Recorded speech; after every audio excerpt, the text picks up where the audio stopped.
amigos, buenas noches. Gracias por estar aquí presente.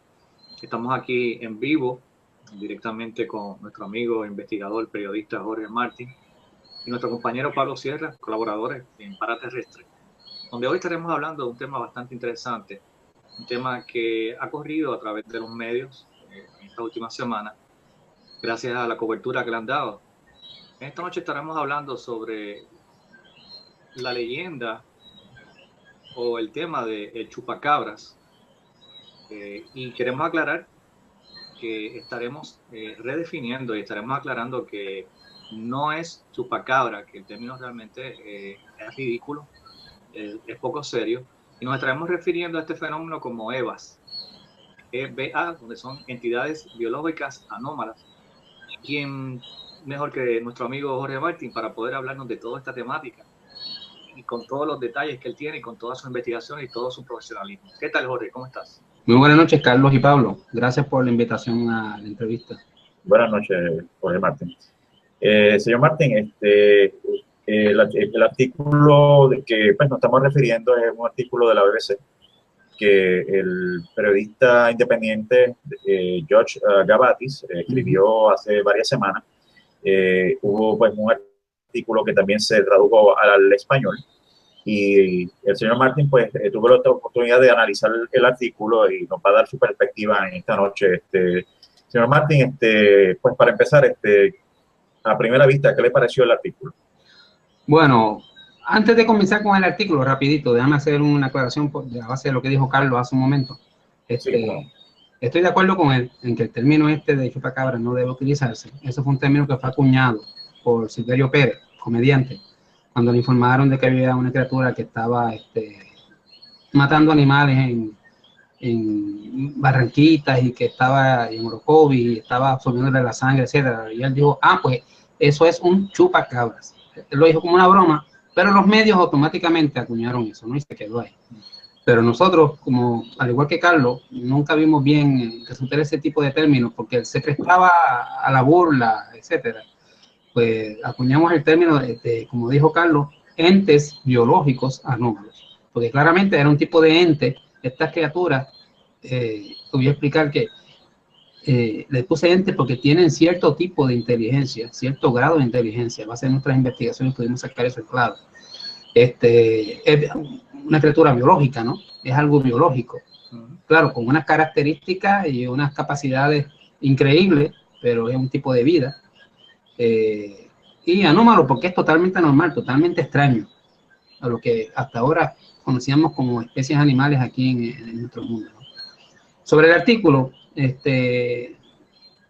me chocó un poquito el tono medio burlón del mismo, ¿no? Tratando de ridiculizar el tema. No culpo tanto al señor Gavatis, lo culpo más al que fue su fuente de información, que es un tal señor Radford, alegado investigador de estos temas, que vino a Puerto Rico hace unos años, dice, a investigar el asunto. Claro, después entendí por qué el tónico y las aseveraciones que hace este señor Radford, porque él es representante del CICOP de Estados Unidos, la Comisión de Investigaciones. Es un grupo escéptica, una comisión de investigación escéptica. Sí. Es un grupo que se caracteriza por ese tipo de acciones. Ellos atacan e intentan desacreditar totalmente todo tipo de fenómenos que sea, por ejemplo, fenómenos ovni, fenómenos paranormales, hallazgos arqueológicos, anómalos, etcétera. Todo tipo de cosas. Casos de, por ejemplo, llamados Bigfoot y todo ese tipo de situaciones.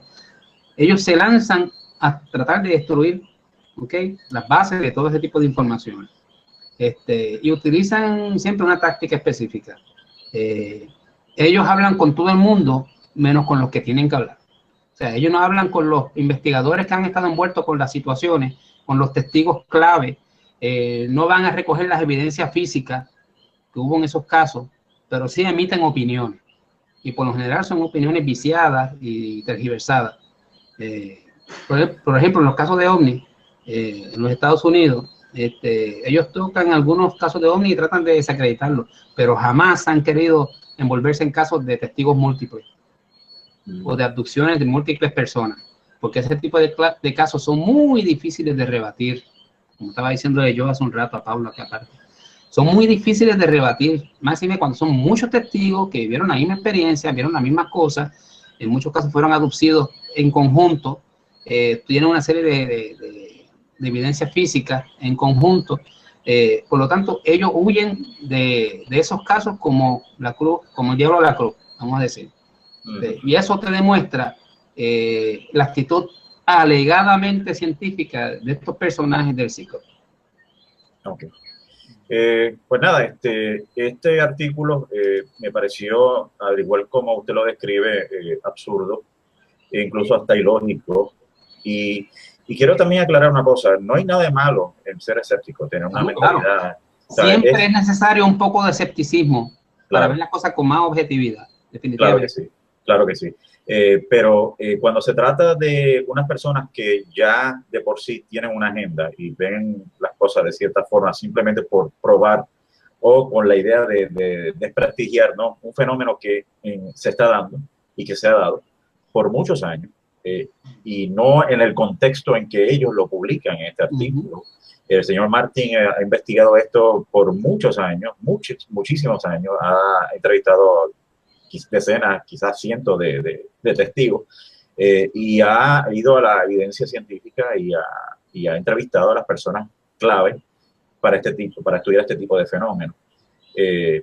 Señor Martin, ¿qué otras investigaciones serias y con bases científicas se han llevado a cabo en Puerto Rico? ¿Nos podrías relatar un poquito sobre eso? ¿Sobre este tema? Sí. Sobre este tema, mira, aquí ha habido una serie de investigaciones. Nosotros hicimos cientos de investigaciones, cientos de entrevistas. Recogimos gran cantidad de testimonios de personas, evidencias que fueron examinadas en distintos lugares, incluso por el laboratorio del Departamento de Agricultura de Puerto Rico, que negó que esto fuese real, y dentro de un ratito vamos a entrar en cuán cierto era esto o no, y la participación del Departamento de Agricultura en el encubrimiento de lo que realmente estaba pasando. Y ha habido algunas otras personas que también han investigado por su cuenta este asunto, y han recogido buenas informaciones, buen material. En el caso de Puerto Rico, yo te diría que, contrario a lo que esta persona quiso hacer ver, de que la primera que vio a una de estas criaturas fue la señora Madeline Tolentino en el municipio de Canóvanas, no es correcto. Ese es el primer fallo que tiene la información que le está dando. Se ve obviamente que él se estaba dejando llevar o estaba tocando de oídos. Él no investigó realmente el asunto. Posiblemente él leyó algo de lo que nosotros habíamos publicado, informando sobre lo que vio la señora Tolentino y su entonces esposo en Canóvanas, su familia, así como muchos otros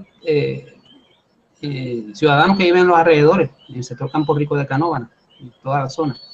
¿Nos puede contar cuál fue el relato de la señora Tolentino? Lo que ella realmente vio, y aclaro, antes de pasar a esto, sí, ya se había visto en los municipios de Orocovis, Barranquita, Ay Bonito, etcétera, etcétera. Y entonces, ese tipo de situaciones pasan al sector de Canóvanas y sigue entonces por toda la isla, por todas partes en Puerto Rico. Eso claramente te deja ver que no era una criatura, eran muchas. Nosotros recogimos informaciones de muchos testigos muy serios, que vieron criaturas desde 2 pies de alto hasta 6 pies de alto, de este tipo. Eso te indica que estamos hablando de una especie que por alguna razón se veía aquí en la isla, no solamente de uno, como dicen siempre, el chupacabra, el tal, esto, ¿no? Estos entes biológicos extraños se estaban viendo alrededor de todo el país. Ella lo que hizo fue que nos describió que lo que ella vio en aquel entonces y ayudó a aclarar un poquito el aspecto físico de esta criatura. Ya me lo habían dicho en muchas otras partes de la isla, pero había unos detallitos que no me hacían clic totalmente en la descripción física. Ella me pudo aclarar eso, entonces yo entendí lo que los testigos me habían querido decir, incluso niños pequeños de la zona de Ay Bonito, de Barranquita, de Orocovis y muchas otras personas que habían tenido encuentro con esta criatura, con sus animales, etc. Ella vio una de estas criaturas corriendo frente a su residencia, eso a las 10 de la mañana, junto con su entonces esposo y otras personas. Él tenía un taller de mecánica y el empleado también y otras personas vieron. Lo que ella describe es una criatura como de unos 3 pies de alto, cubierta de un cabello marrón, con unas piernas, te voy a decir, me llamó la atención porque cuando estábamos conversando en el balcón de su residencia, cogiendo todos estos datos con ella, con su esposo y los demás, ella miró un juguete que sus niños pequeños tenían allí, y uno de ellos era un pequeño tiranosaurio Rex, ¿okay? Plástico, y se asombró. Digo, mira, eso es. Cuando ella describe, tenía el cuerpo así, pero la cabeza era diferente. Entonces, lo que vimos fue, y ella nos aclaró exactamente, que las piernas eran como las que tenía el tiranosaurio Rex, tú sabes, que tienen estas piernas parecidas a la forma de las piernas de, vamos a decir, de los cabros, angulares, gruesas abajo, un poco ancho en la cintura, más fino en la zona del torso, unos brazos pequeños con garras, pero la cabeza era diferente. La cabeza era en forma ovalada, un poco alargada en el mentón, en la barbilla, y unos grandes ojos de forma almendrada, rojizos, brillantes, y con una serie de como de, ¿no? Ella dijo espinas, ¿no? Como de púas a lo largo de toda su espalda, como una cresta, que iban desde la parte superior de la cabeza hasta la parte baja de la espalda. Eso iba corriendo a gran velocidad. Ahí nosotros pudimos sacar en claro la forma más o menos exacta de lo que la gente había estado viendo en Puerto Rico, y entendimos algunas de las cosas que nos habían querido decir las personas, pero que no tenían facilidad de expresión clara, para decirnos lo que estaban viendo en detalle, pues nunca lo pudimos sacar en claro exactamente hasta ese momento. ¿Qué fue esto? Esto que tú ves aquí es la descripción que nosotros obtuvimos a base de lo que ella dijo, lo dijeron todos los demás testigos en Puerto Rico, eran cientos de testigos. Básicamente está la descripción de una de estas criaturas. ¿Okay? Entonces vemos aquí. Pues el asunto es que Radford dice que fue ella la primera que vio una de estas criaturas, etcétera. Eso no es correcto, como ya dije. Aparte de eso, pues encontramos una cantidad de información muy valiosa sobre las capacidades de estas criaturas, capacidades físicas, cosas extrañas que hacían, por ejemplo. No sé si quieres que entre esa área específicamente ahora, o lo dejamos para más adelante. Un poquito más adelante. Ok, muy bien. Carlitos, ¿alguna pregunta? Sí. En el artículo se hace referencia muchas veces al 1995, como que se hubiese popularizado el fenómeno. Pero, Jorge, ¿qué tú nos puedes decir? ¿Eso es del 1995 o ya estamos hablando de mucho antes que se había dado a conocer este fenómeno? Este tipo de casos ya se había dado desde hace muchos años, desde los años 70 a mediados, con el llamado vampiro de Moca. Fueron muchos casos donde sucedieron cosas similares con animales en todo Puerto Rico, pero comenzó en Moca en aquella ocasión, igual que esta vez comenzó por Orocovis y Barranquita. En aquella ocasión, la gente no vio claramente qué era lo que estaba haciendo esto a los animales, que los mutilaba, que les creaba estos orificios, les traía sangre, órganos, etc. Pero igual que en estos casos recientes, del 95 para acá, las heridas no eran heridas normales de un animal, un depredador, un perro, un tigre, etcétera, ¿no? Porque las heridas eran totalmente circulares, perfectas. O sea, como si tú cogieses un bisturí bien afilado y abriese en un círculo, vamos a decir, por el pecho, por las costillas, por la espalda, al animal. Eso incluso cortaba huesos, cortaba todo y extraía por ahí pues pedazos del tejido del animal o órganos, etcétera, y sangre de los animales. En aquella ocasión, las personas vieron algo peludo, pequeño, que corría de los lugares donde acababa de atacar animales. Algunos decían que no sabían decir si era un perro peludo o qué era. Claro, dijeron claramente que no era ningún tipo de simio ni nada por el estilo, por las características físicas de la criatura. Y en algunos casos hubo señalamientos de que podía estar relacionado también al fenómeno ovni, porque vieron, por ejemplo, en el barrio Voladoras y otros de Moca, llegaron a ver naves con seres pequeños en los lugares donde se produjeron este tipo de situaciones.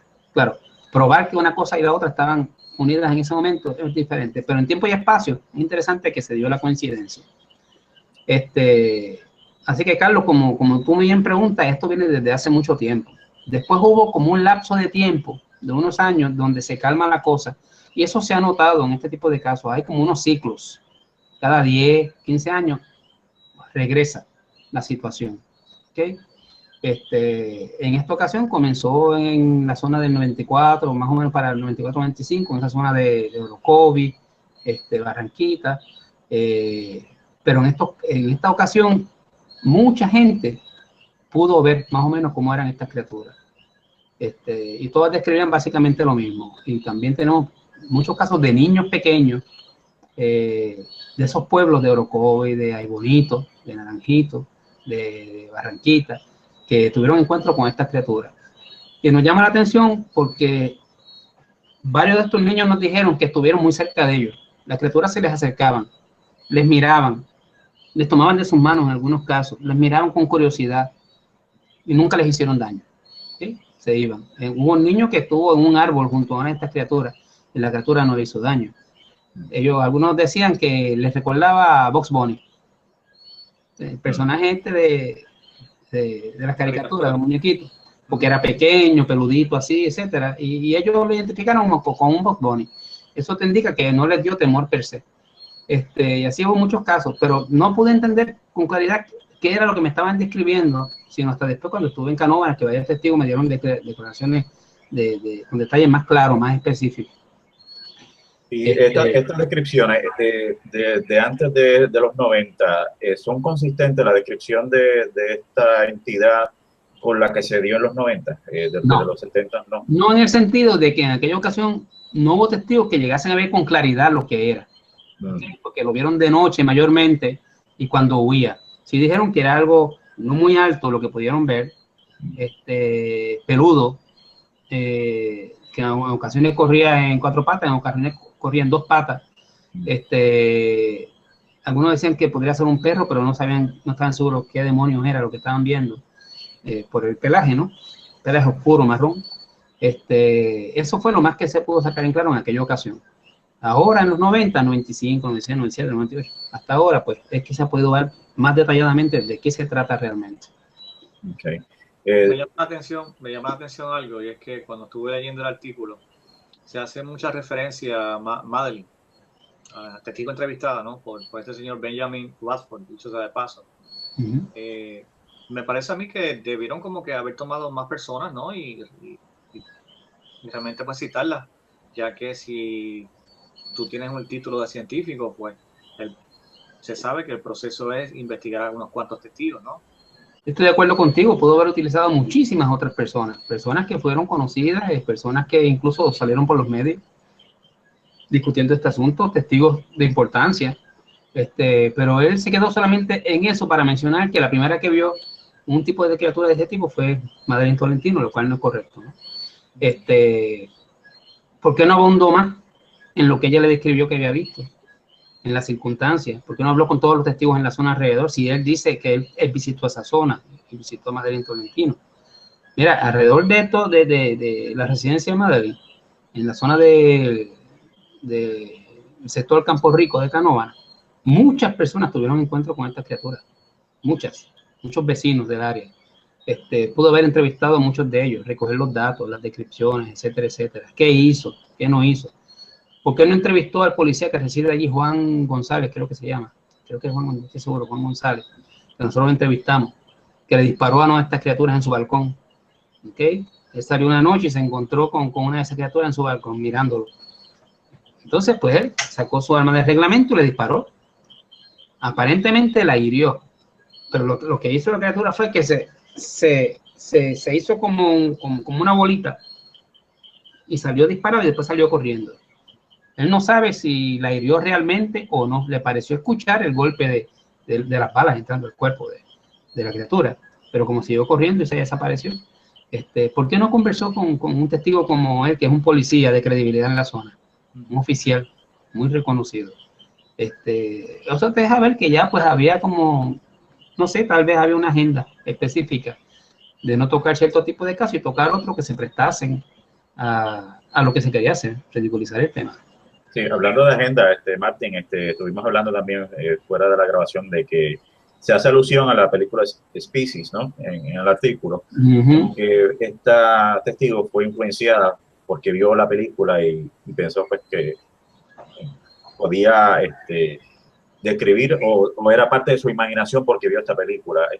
Me hablaste sobre la coincidencia, ¿no? De cuando surgió esta película en el 95, con estos casos de estas Sí. apariciones de la criatura. Sí, yo tengo una pequeña divergencia con Carlos en eso, porque Carlos me estaba diciendo que para él la película comenzó a ser recibida en Puerto Rico después de haber comentado toda esta serie de situaciones en Barranquita y en Orocovis y todo lugar. Yo creo que comenzó antes de que la presentaron, mejor dicho, antes de que comenzara la oleada de casos de esta índole, de mutilación y las criaturas, etcétera. Y me llama la atención la gran coincidencia, porque estas coincidencias siempre son bien raras, sí, de que presentan esa película con una criatura que tenía después, se puede ver que tenía ciertas características parecidas en cuanto a lo físico con el otro tipo de criatura que se vio aquí en Puerto Rico, poco después, para el mismo tiempo. Por ejemplo, de eso vamos a hablar más adelante, pero lo voy a mencionar someramente aquí. Un apéndice alargado, fino, que salía de la boca de esta criatura, que parecía ser lo que entraba a los animales, etc. En la película se ve algo similar con esta criatura humanoide femenina. La cuestión de la cresta, de estas púas en la espalda que van desde arriba hasta abajo, también en ambos casos. Yo tiendo a pensar que esto fue una estrategia que se quiso utilizar por alguien que sabía que esto iba a pasar, o que estaba pasando. Y de antemano quisieron presentar la película aquí. De hecho, no estoy seguro, me parece que la estrenaron aquí porque la hicieron en el Radio Observatorio de Arecibo. Sí, hicieron escenas sobre el origen de todo lo que ocurre en la película y esta criatura de Species, ¿no? Que alguien quiso utilizar esto como un medio para luego poder decir, cuando las personas comenzaran a hablar de lo que estaban viendo y lo que estaba ocurriendo, las descripciones de las criaturas que te veían, sus características, que era mera sugestión, que eran un montón de ilusos que vieron la película, estaban sugestionados, y por eso hablaban de esas cosas y describían a las criaturas de ese tipo, ¿no? Eso podría indicar que si estoy correcto en mi sospecha, ¿no? No tengo la evidencia final. Si estoy correcto, eso podría indicar que aquí hay entidades gubernamentales que estaban claras de que eso iba a ocurrir o participaban en el asunto de alguna forma, porque hay varias teorías sobre el origen de estas criaturas. Algunos decían que eran de origen alienígena, otros decían que podían ser el producto de experimentaciones genéticas. Yo no creo esa parte por un montón de cosas que vamos a discutir más adelante sobre estas criaturas per se. O que tal vez incluso era algo alienígena, pero que había una participación terrestre en el asunto de la agencia norteamericana aquí en Puerto Rico, y que tal vez se había llegado a un acuerdo para liberar a estas criaturas aquí en el medio ambiente de Puerto Rico, en medio ambiente nuestro, ver cómo se comportaba, qué hacían, cómo lo hacían, y cuál era el resultado a nivel social en la psiquis del puertorriqueño, con la manipulación de todo el asunto, ¿no? Todo eso está como una posible explicación, pero se queda en el aire porque no tenemos la evidencia final para ninguna de ellas. Claro. Bueno, no está de más mencionar que muchas veces, lamentablemente, la ciencia ficción se convierte en realidad. Sí. Me trajiste a la mente la película de La isla del Dr. Moreau, un clásico de H.G. Wells. Y sabemos, ¿verdad?, que por ahí hay cositas que se están dando en la isla. Sí, especialmente en el Yunque. Especialmente en el Yunque, que mucha gente no sabe. Species. Sí. Es un buen ejemplo también. De verdad que hay que piense. Eso es otro tema, pero por ejemplo, yo lo publiqué en la revista Enigmas del Milenio. La Marina de Estados Unidos está envuelta en la creación de criaturas mitad hombre, mitad simio. Y los tenían en el Yunque, y los tenían en la base de Sabana Seca.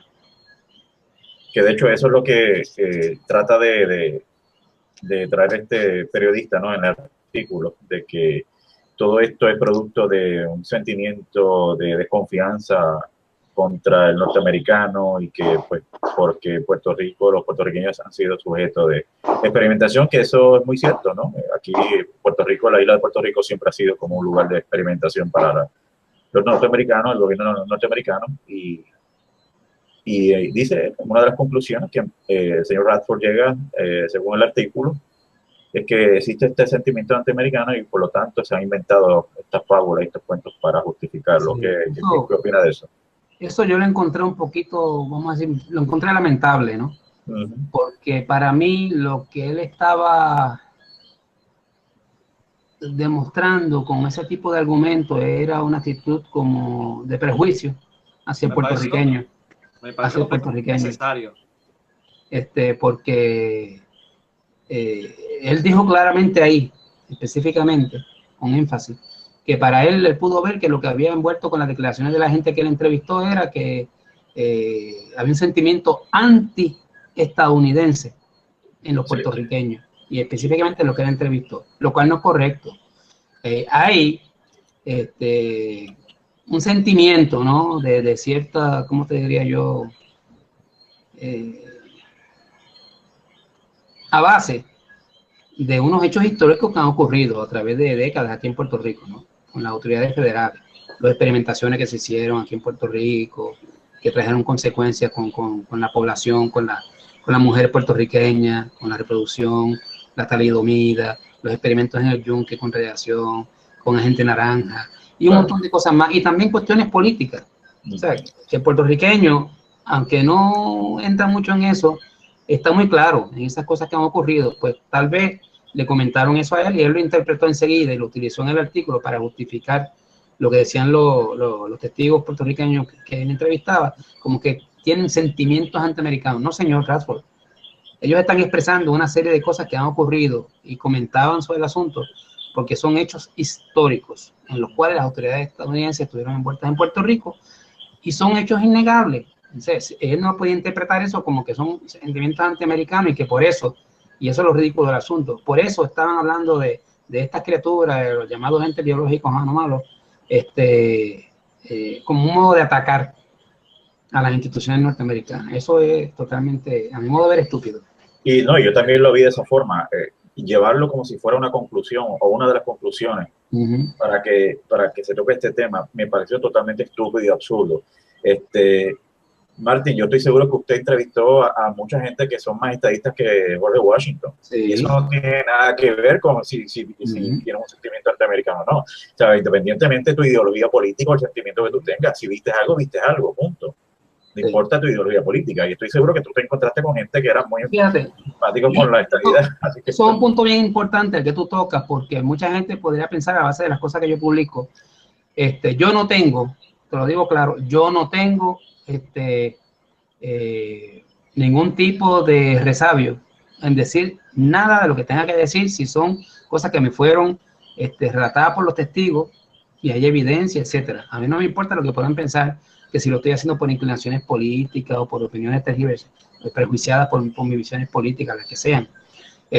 Como tú muy bien dices, para que la gente vea, la mayor parte de los testigos con los que yo he podido hablar en Puerto Rico a través de décadas tienden a ser personas de mentalidad estadoísta, ¿okay? Militares. Y también, y aún así, están claros de que lo que han visto es cierto, es real y es importante, y por eso le dan un paso al frente y hablan. Claro, algunos que otros yo me doy cuenta que son agentes de desinformación, y eso lo hay en todos lados, y lo hay de todos los partidos políticos. ¿Okay? Pero aclaro que lo que yo publico y las cosas que yo digo, como las digo, lo digo porque fueron así, y así lo expresaron las personas, y no porque yo estoy favoreciendo unas visiones sobre otras por cuestiones ideológicas. Claro. Carlos, ¿tienes alguna otra pregunta? Bueno, estaba pensando aquí, ¿verdad? De acuerdo a lo que están conversando, que nosotros, no sé, el que piense que el gobierno, sea de quien sea, americano, español, canadiense, puede hacer lo que quiera aquí en Puerto Rico y nosotros tenemos que quedarnos callados soportando los abusos, yo creo que es absurdo. ¿Sabes? Las personas que se han expresado, pues son personas que dentro de una visión particular pues entienden de que han sido de alguna manera u otra pues violentados en sus derechos como ciudadanos americanos. Y yo creo que es válido que la gente se queje, claro, no se puede mezclar una cosa con la otra. Claro.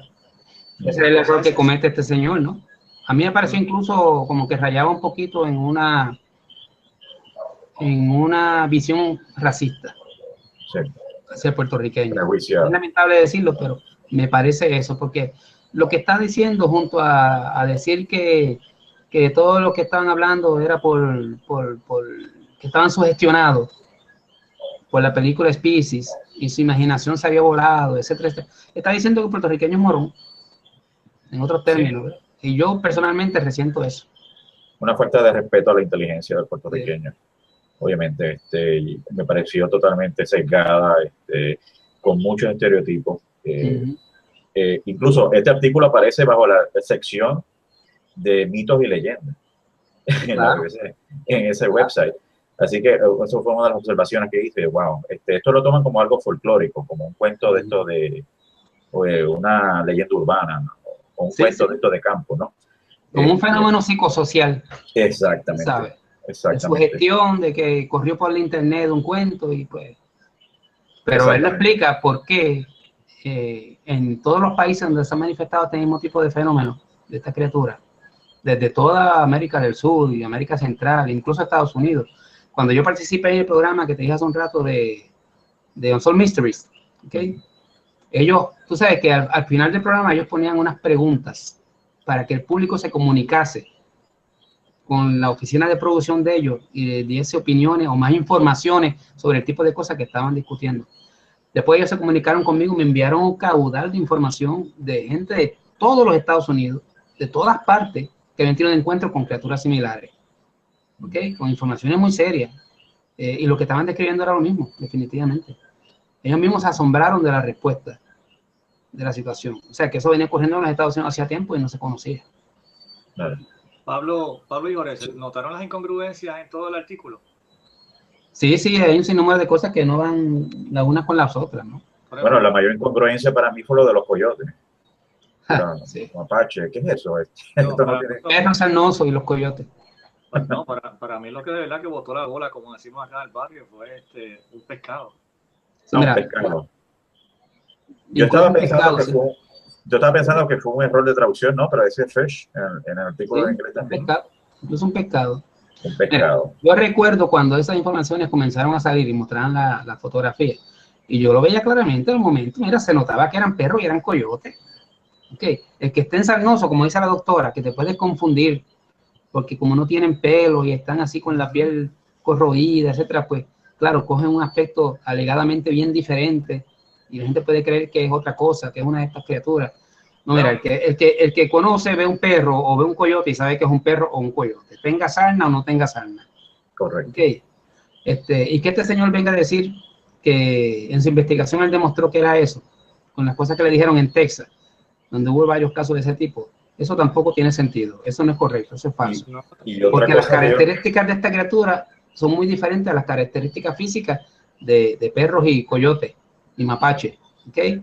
Segundo, el tipo de heridas, y aquí entramos a lo que ya hemos discutido hace un rato, el tipo de heridas que producen esos animales, perros, coyotes, mapaches, tigres, lo que sea, que son animales depredadores comunes, son muy diferentes al tipo de heridas que dejan estas criaturas que se vieron en Puerto Rico y que esporádicamente hay un caso que otro aquí todavía en la isla, pero ha ocurrido mucho en otras partes del planeta también.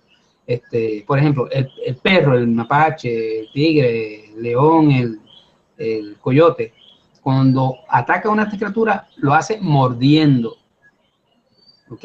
O con garras. Desgarra, muerde y arranca el tejido con fuerza y desgarra, dejando una forma irregular en la herida, ¿no? O orificios circulares perfectos, como ocurre en estos casos, y en muchos casos de mutilaciones, incluso en los Estados Unidos, etcétera. También, característico de los casos de estas criaturas aquí, dejaban en los animales unas heridas circulares como de 1/4 de pulgada de espesor, o un poquito más, como del espesor de un lápiz o algo más. Eso, fuese lo que fuese, penetraba en los animales.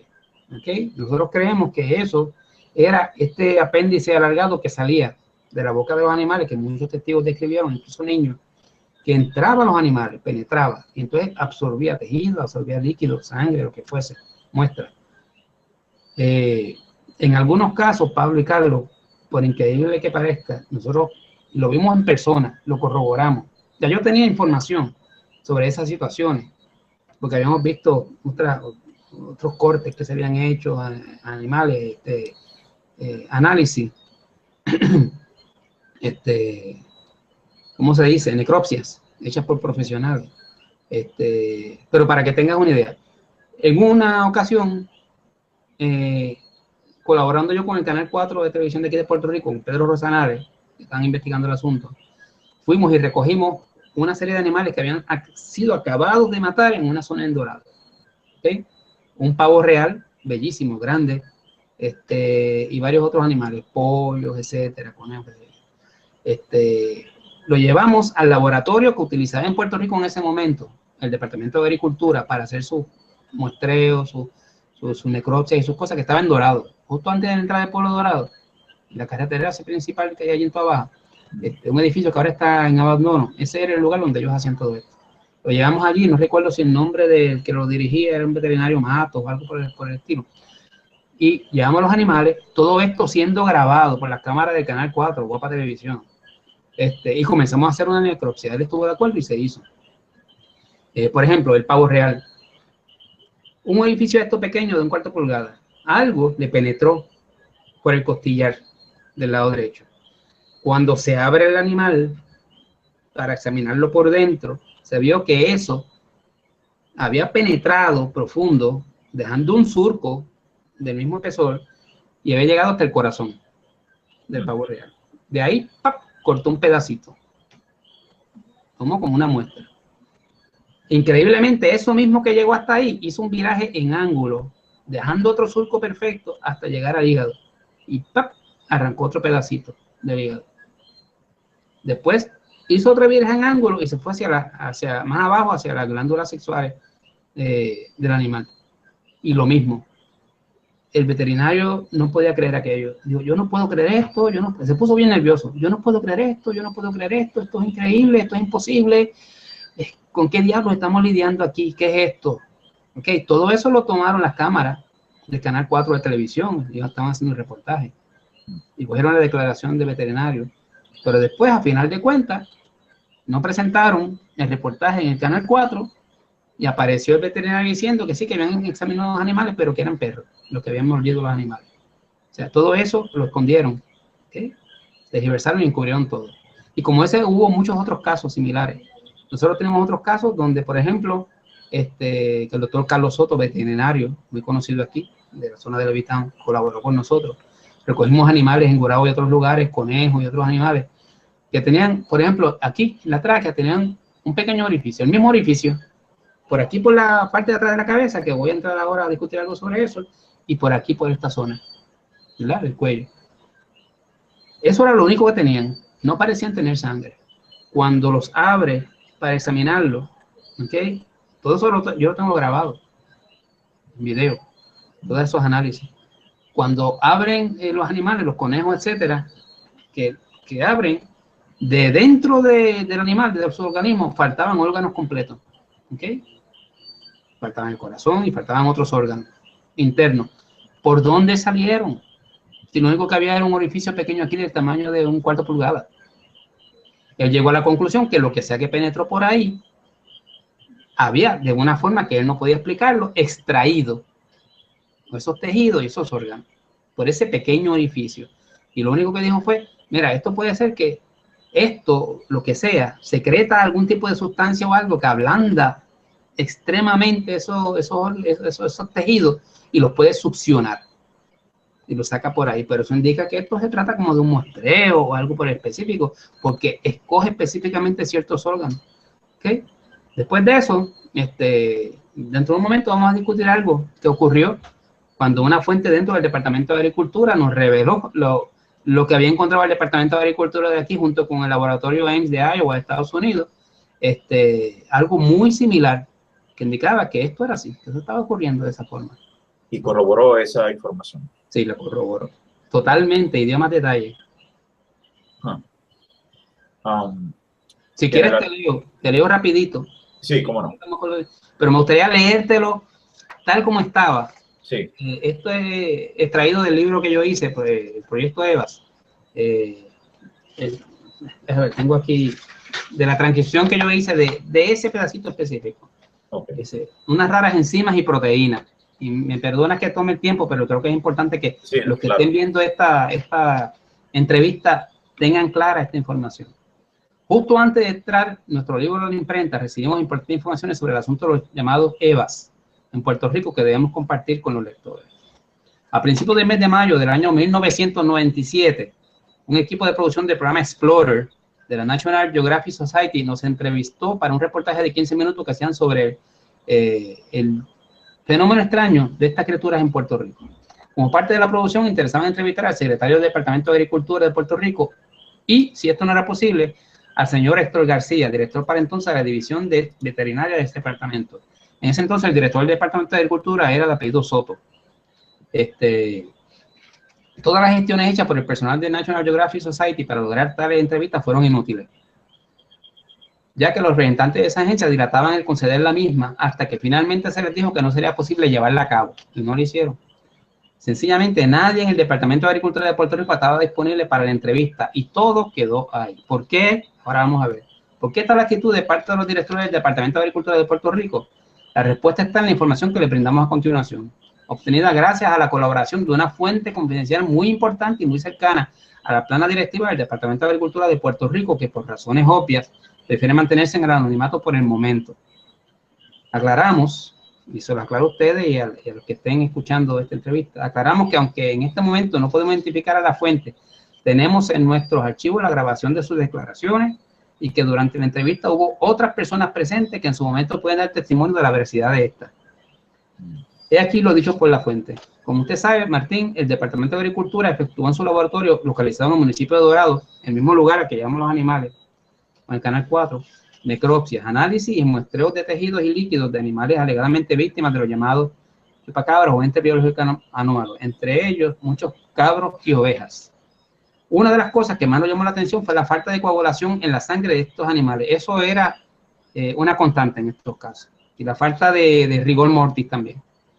Son animales que fueron atacados, matados, pero no fueron devorados, como sería en el caso de un depredador común. La evidencia más clara eran unas pequeñas incisiones o orificios en diferentes partes del cuerpo que no eran compatibles con incisiones por mordidas comunes, y el posterior hallazgo a tales incisiones era la falta de coagulación en la sangre, como ya dijimos, e igualmente la rigidez post-mortem o rigor mortis no estaba presente o aparecía en algunos casos mucho tiempo después de alguna. Eso yo lo encontré en toda la isla de Puerto Rico, en casos de ganado, toros, vacas, cabras, etc. Eso de los cuerpos se mantenían flácidos. Pasaba el tiempo y no tomaban rigor mortis, sino hasta mucho tiempo después, a veces días. La evidencia más clara eran unas pequeñas incisiones o orificios en diferentes partes del cuerpo que eran compatibles con incisiones por mordidas comunes. El posterior hallazgo a tales incisiones era la falta de coagulación en la sangre, como ya dijimos. Igualmente, la rigidez post-mortem no estaba presente o aparecía en algunos casos mucho tiempo después, si alguna. Todo esto se discutió en una reunión interna en el Departamento de Agricultura a puertas cerradas a principios del mes de mayo, ¿ok? De 1997, más o menos por el día 6 de mayo. Todas las muestras de tejidos y líquidos obtenidas de los animales ricociados fueron enviados al laboratorio Ames en Iowa, Estados Unidos, porque es el laboratorio que está acreditado por el Departamento de Agricultura de los Estados Unidos para certificar las muestras enviadas por los Departamentos de Agricultura estatales y el Departamento de Agricultura federal. Curiosamente, y para sorpresa de todos, estos análisis arrojaron a luz cierta información que no se esperaba. Y aquí entramos en lo que estaba diciendo hace unos momentos. Se encontraron en las muestras de tejido ciertas enzimas de origen proteico que no se pudieron codificar debido a su estructura molecular peculiar muy rara, muy extraña. No se ha podido saber cuál es el origen de esta enzima. No existe ningún código genético de ningún tipo de animal existente en este planeta que sea compatible con este tipo de estructura molecular. Es algo totalmente desconocido, no identificable. Debo decir que el laboratorio Ames es uno altamente especializado y altamente cualificado en este campo y es uno de los que más información tiene en relación al depósito genético y de estudios celulares en los Estados Unidos de Norteamérica. Está altamente capacitado para el análisis de muestreos histopatológicos, celulares, genéticos y moleculares. Está cualificado para identificar cualquier problema derivado de un origen bacteriano, viral o genético. Sin embargo, no ha podido identificar estas enzimas. Nuestra ciencia médica no puede identificar el origen de estas muestras de enzimas. todo esto echa por el suelo la opinión del departamento en el sentido de que los ataques a los animales eran ocasionados por perros. Te lo está diciendo una persona que trabaja allí a alto nivel, ¿ok? La función de las enzimas normalmente es la de acelerar un proceso o retardar un proceso. O sea, por los hallazgos encontrados, según mi opinión personal y profesional, esta enzima misteriosa actúa sobre el proceso de la rigidez post-mortem y el de la coagulación de la sangre de los animales, etc. Esto implicaría que lo que sea que esté matando a los animales necesita mantener en lo posible a los animales con condiciones de vida para poder extraer su sangre en gran cantidad y otros líquidos, al igual que algunos tejidos. Y ahora voy a explicar algo sobre eso ya mismo. Además, la ciencia, nosotros hemos encontrado algo más que no podemos explicar. A los animales se les han extraído órganos internos completos o en parte, hígados, riñones, órganos reproductores, por orificios sumamente pequeños para los que podríamos introducir la punta de un bolígrafo. Algo que ya habíamos encontrado en nuestras investigaciones personales, lo que discutimos un rato, de lo que encontramos en el laboratorio de Dorado y con el doctor Carlos Soto, etcétera. Para poder hacer esto, evidentemente, el animal debería de haber estado en un estado de flacidez extrema. E imagino yo que esa enzima actuará para lograr este efecto. Podría ser que incluso pueda disolver parte de los tejidos e incluso para poder sacar un órgano entero de este tamaño por un edificio como ese, debe haber algún grado de disolución del tejido, disolverlo, liquidificarlo, de ablandamiento extremo. Nuevamente es algo inexplicable. Continúa explicando el especialista. Otra cosa extraña es que en el caso de muchos de los animales victimados se ha podido ver que lo que sea que los ataca insensibiliza antes al animal, atacando el cerebro, la base del cerebro, como en una técnica de eutanasia. Produce un corte, sí que podemos llamarlo así, pero eso es lo que parece y eso implica cierta inteligencia. Es una técnica de eutanasia. Ciertamente estamos lidiando con algo totalmente desconocido. Precisamente el día de esa reunión estaba presente en el Departamento de Agricultura un agente de la National Geographic Society que quería entrevistar al secretario Soto o a Héctor García sobre esto de los ataques a animales y los llamados entes biológicos anómalos, como le dicen por ahí.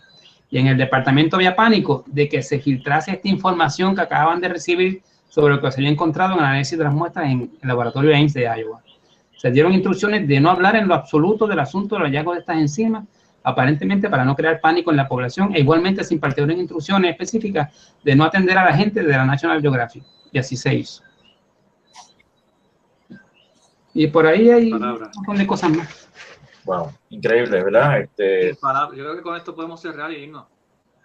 Sí, ¿no? Señor Martín, esta información, ¿dónde el público la puede obtener? Bueno, esta información está en el libro que yo hice, que está agotado ya, Proyecto EVAS, pero yo, poquito a poco estoy poniendo este tipo de cosas también en la revista y, claro, rememorando, ¿no? Como prohibido, claro, con aquello de prohibido olvidar. Y en la página nuestra, en Facebook, Jorge Martín Miranda. Perfecto. Me parece extraordinaria toda esa evidencia, a la cual yo estoy seguro que el señor Benjamin Bradford no vio, o no quiso, no le dio la gana de ver. No, él pudo ver en el Departamento de Agricultura y ver qué podía obtener allí. Claro, claro. Él no dice de hecho, en su artículo no dice que fue el Departamento de Agricultura de Puerto Rico. No, él no dice que ni siquiera corroboró esta información con los expertos aquí locales. No, eso es lo que yo digo. O sea, él habló con todo el mundo que pudo hablar, menos con los que tenían la información específica y habían investigado y trabajado y hecho análisis de este tipo de situaciones. Yo invito al señor Bradford, obviamente no sé si habla español, ¿verdad? Pero que si quiere volver a ver esto de una forma, de una perspectiva científica, verdaderamente científica y seria, bueno, que se entreviste con usted y para que le brinde la información que no tuvo, o como digo yo, no le dio la gana de leer, ni ver, ni analizar. Es que esa es la actitud, por desgracia, esa es la actitud que casi siempre asumen los miembros de SICO. Sí, lo quieren ver todo en blanco y negro y hay mucho de gris en esto. No, pero blanco y negro puede ser que vean una parte pero vean la otra, pero ellos no. Lo de ellos es, son detractores, detractores profesionales de todo este tipo de fenómenos. Sí, que ese es su negocio, básicamente. Negar todo y para mí que eso es un negocio, obviamente. O hay una agenda detrás de todo esto, ¿no? Quizás son... A mí lo que me llama la atención es por qué surge este artículo ahora. Ahora, esa era una pregunta que ahorita... ¿Será que va a comenzar un nuevo ciclo? Puede ser.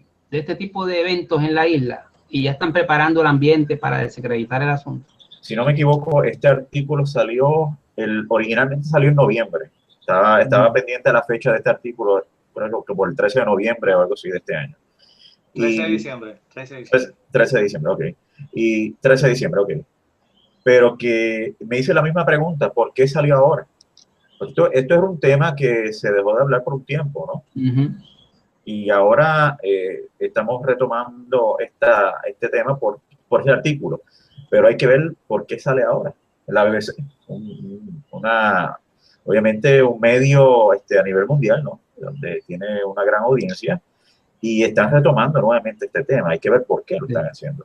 Sí, me extraña, bueno, pero desgraciadamente, mira, duele ver que una agencia noticiosa como es la BBC de Londres, que fue un medio que por muchas décadas fue reconocido como una fuente fiable de información, muy seria, y que se esté prestando a esto, pues duele, ¿no? Pero esto es parte de todo lo que está ocurriendo con los medios de comunicación a nivel internacional, los principales. Todo se ha convertido en propaganda, en entretenimiento, faranduleo, sí, manipulación de la información, desinformación con fines políticos. Y pues y eso es lo que estamos viendo. Eso lo vemos incluso aquí en Puerto Rico, por desgracia. Sí. Quiero citar algo antes de, ¿verdad?, que vayamos terminando. Dice, sí, palabras del señor Benjamin Watford. No quería ridiculizar el caso o descartarlo. Si el chupacabras era real, quería encontrarlo. Pero hizo todo lo posible por no encontrarlo. Sí, ese fue básicamente su esfuerzo. Ese mundo. Mira, el artículo de por sí realmente es una ridiculización en todas las palabras. Sí. Sí. Tomaron esto, no veo seriedad, no veo realmente procesos que me evidencien que hubo los métodos científicos que se aplican, ¿no? Y tenemos mucha razón en estar molestos hasta cierto punto por el tono que se le dio, ¿no? Especialmente a la sociedad puertorriqueña, de la forma en que nos hicieron ver, ¿no? Después lo hicieron con México, con Brasil, etcétera, etcétera, ¿no? Pero entonces llama la atención por qué en todas partes, que tal vez ellos lo puedan explicar, por qué en todas partes, incluso en Rusia, han descrito a este tipo de criaturas con las mismas características, ¿no? Incluso personas que no tienen acceso al internet ni conocen nada del asunto. Pero lo que describen es a lo que se ve aquí en Puerto Rico y al dibujo de Antiquit que nosotros hicimos, a base de lo que decían los testigos. Voy a aclarar algo también, antes, ¿verdad? Dice que los cuerpos hallados de los supuestos chupacabras eran perros, coyotes o mapaches, e incluso era un pescado. Sí. Es un insulto. Es un insulto. Dice Radford. No, mira, otra cosa, antes de terminar. En Puerto Rico no hay coyote. No busques. No hay coyote ni hay tigres sueltos por ahí. Los monos no andan corriendo por ahí con un bisturí en las manos, haciendo círculos perfectos. Son cosas ridículas, eso lo decían las autoridades de aquí también. Incluso algunos investigadores que se prestaron con esa campaña también. No voy a mencionar el nombre, no te preocupes. Claro que sí. Los que no han leído ese artículo, los enlaces van a estar abajo en la descripción del video para que lleguen a sus propias conclusiones. Les invitamos a que lo lea y comparta con nosotros en nuestra página oficial en Facebook, Paraterrestres, en el grupo de Facebook, y comenten también debajo del video para que nos den sus impresiones. Nuevamente, señor Martín, antes de despedirnos, mencione dónde lo pueden encontrar en Facebook y cualquier otra publicación que desee. Bueno, como ustedes saben, pues nosotros producimos la revista Enigmas del Milenio aquí en Puerto Rico, donde discutimos este tipo de casos y casos de distintas índoles, paranormal, fenómenos ovni, etcétera, desde un punto de vista serio, ¿no?, de análisis, presentando datos, presentando testimonios que encontramos fiables, ¿no? Fotografía, lo que se pueda presentar, evidencia más allá. Y también pueden encontrar mucha de esta información en nuestra página, en Facebook, Jorge Martín Miranda. Jorge Martín Miranda. El que quiera comunicarse para hacernos llegar alguna información relacionada a lo que hemos discutido aquí hoy o de otra índole, nos puede llamar al teléfono 787-758-0692.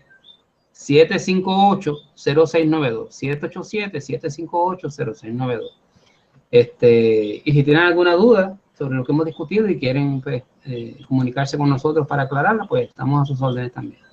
Perfecto. Perfecto. Toda esa información también va a estar en la descripción para beneficio de los que nos están viendo. Para mí ha sido un placer estar con ustedes y poder haber presentado otro ángulo sobre este artículo. Y esperamos, ¿verdad?, que cada día pues se puedan unir más con nosotros y disfrutar de estos temas que yo sé que a ustedes les gustan. Excelente, excelente. Un abrazo, siempre te aprecio como siempre y Pablo, aquí siempre a la orden. Gracias, señor Martín, por acompañarnos esta noche y esperemos pues colaborar en un futuro para otras Muchas gracias, por lo contrario, muchas gracias a ustedes por la invitación. Que este es un medio más para llevarle estas informaciones al público, cosas que muchos de ellos desconocen y que son bien importantes para entender lo que realmente está pasando en Puerto Rico.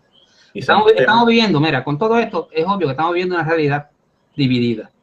¿Okay? El mundo que nos presentan los medios y cotidianos por ahí de la vida diaria, etcétera, etcétera, y todo este tipo de cosas que están ocurriendo a la misma vez, pero que no se discuten. ¿Okay? Y que solamente aquí podemos discutir y estoy seguro que esa información no la van a conseguir. Y que en su momento estas cosas van a tener mucha importancia para Puerto Rico. Tiene mucha relevancia. Pues nada, sin más, nos despedimos. Espero que hayan disfrutado de esta transmisión y pueden contactarnos ya en los medios que hemos descrito. Así que nada, gracias por sintonizarnos. Hasta la próxima. Muchas gracias. Buenas noches. Buenas noches.